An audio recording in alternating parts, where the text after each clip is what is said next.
Hey everyone, it's Pinkster for Pinksters Awareness. This is a new vlog, and as you can see, we are out at a viewpoint. Today's vlog will be contained around agoraphobia. I've had a few of my Twitter family asking me a few questions on DMs of how I overcome agoraphobia. First of all, I'd like to say something that I make very clear to people is agoraphobia, like many other mental health illnesses, isn't necessarily something that you overcome. So I still suffer with agoraphobia, as well as claustrophobia and all my other mental illnesses.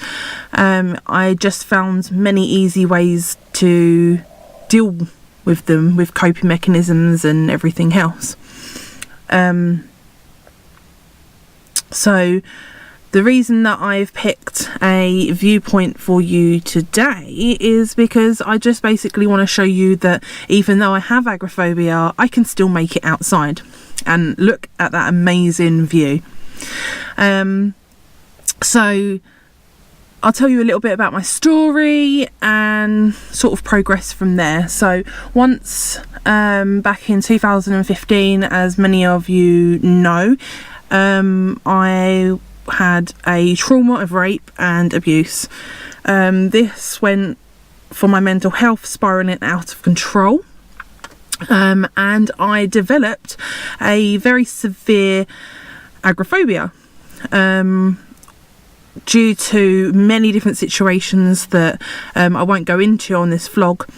I wouldn't leave my personal space, my house. I wouldn't even go to doors, windows. I had a massive fear of people coming into my private space. It come to a point in 2016, late 2016, that it got to a point that it was taking over my life, and it was not only affecting myself, but it was affecting people around me. So I took it upon myself and a decision to seek help for my agoraphobia, and I developed a plan where step by step, little by little, which is very important. Those little steps are so important. It's not just about the big steps, which is something that I've discovered throughout my journey.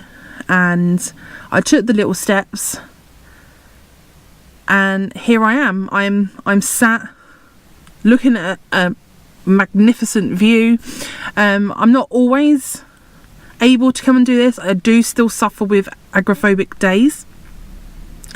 There's no point in sitting here and lying or anything like that and saying, you know, I'm absolutely amazing now, I don't suffer with it, because I do. The same way as I suffer with the anxiety still, I still suffer with the CPTSD. It's not something that goes away. It's just something that I've now accepted is part of who I am.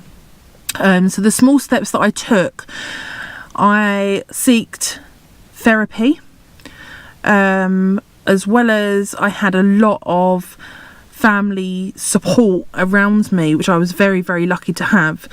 I couldn't go to, like I said, to the door. So my first goal was to be able to answer the door to somebody that knocked on the door. I'm not going to lie, this took quite a while for me to be able to do.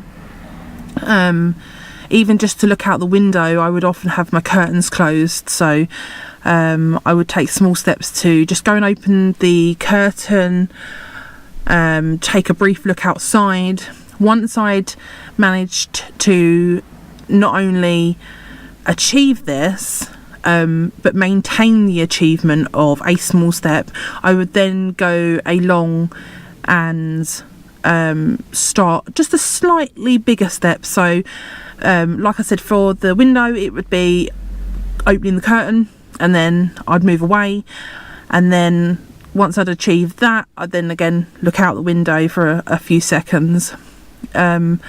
This took quite a while to be able to achieve. I got to the stage when I was mid-therapy that I was able to start going out to supermarkets. I would be able to sit in the car, but I wouldn't then be able to get out of the car. At the time, I'm not gonna lie, I did feel like I was a little bit ashamed, because it was something that I knew inside me I'd done before. There were things that I had done before, or that I knew I could do, and there was a destructive sort of feeling inside me, because I knew I was capable of doing them, but for some reason the mental health side behind my mind just wouldn't let me do it. But I was and am a very determined person, so I persisted, and each little step that I took, I managed to end up in the supermarket. Okay, there was some times that I did take a few steps into the supermarket and I had a complete mental breakdown, to the point where I had to get help for me to come back to the car to be able to come home. They weren't the best times, but they were the times that I can now look back and go, it doesn't matter that I had the breakdown, it doesn't matter that I had the panic attacks, because at the end of the day I was still trying, and as long as I was still trying, I can get a goal out at the end of it. I can get to that destination. And yes, it is hard, and I still, like I said earlier on in the vlog, I still have the hard days. I still have days that I can't answer the door, I can't answer the phone, or I can't go to the window, and I have to ask people to do things that are like that for me. But that's okay, because like anything in mental health, it is okay not to be okay. And I finally reached a place, luckily for me, that I'm okay with that now. It's not all about trying to fake a smile, trying to be somebody that I'm not. Okay, the condition came from something so traumatic, but all the time that I was trying to fight the agoraphobia, in the sense that it was destroying me, I was allowing it to, I couldn't do this and I couldn't do that, it was eating me inside. So instead of allowing it to do that to me, I just took hold of the control, the responsibility of having the agoraphobia. And the minute that I did that, and I started putting things into plan, into organisation, so I felt I was in control, because agoraphobia isn't something you can control. But if you, like I've said on many of my Twitter tweets, if you can't control the situation, you need to be able to control yourself and your responses to the situation. And it's exactly the same with agoraphobia, and that's exactly what I myself in my personal experience found, and that drove me to be able to sit here with you lovely people today doing a vlog at a beautiful view.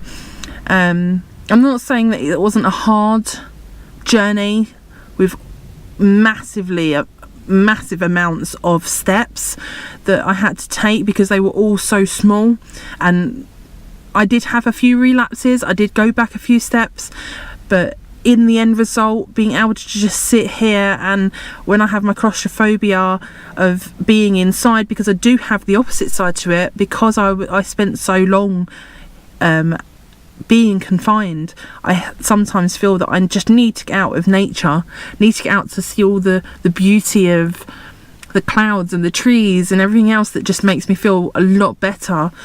So on days like today, when the agoraphobia is not so bad, not so pulling, I can just sit here and I can look around, and it's the calming effect of everything is so beautiful around me.